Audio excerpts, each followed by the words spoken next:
mensonge. Au regard des interrogatoires, on peut imaginer qu'ils sont unis, Sabrina et Wissem, dans ce crime. Et c'est un témoignage accablant qui va venir le confirmer. À Londres, les policiers auditionnent le fils aîné de Sabrina Quider.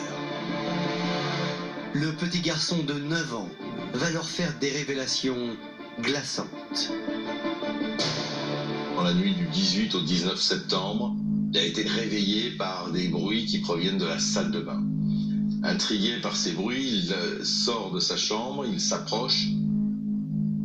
Et là, il entend à l'intérieur à la fois la voix de son beau-père, Wissem, et puis également la voix de sa mère. Et puis les cris de Sophie.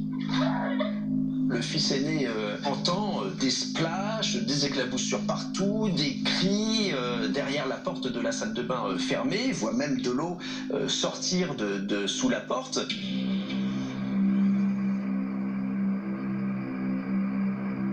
Cet enfant est témoin, sans voir évidemment la scène, il est témoin auditif de la torture qui est effectuée sur Sophie.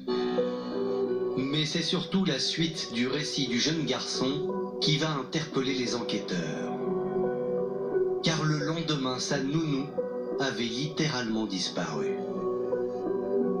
Le lendemain, le fils aîné de Sabrina demandera à sa mère qu'est-ce qui s'est passé dans la nuit.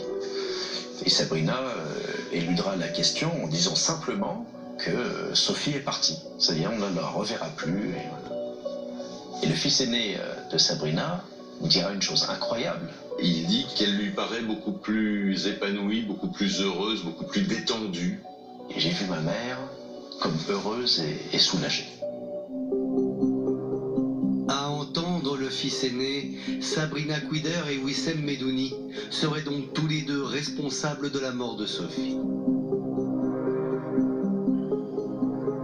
Aussitôt, le couple est mis en examen pour assassinat et destruction de cadavres.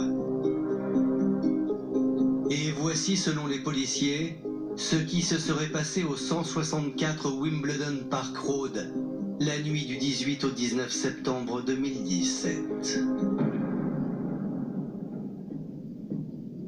Cette nuit-là, à l'agonie, au terme d'un énième interrogatoire,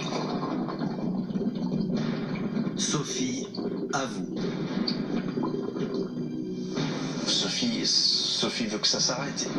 Elle est prête à avouer finalement n'importe quoi. Et là, elle va dire oui, effectivement, j'ai vu Mark Welton, oui, évidemment, j'ai fait ci, j'ai fait ça. Vous imaginez 6 semaines d'interrogatoire?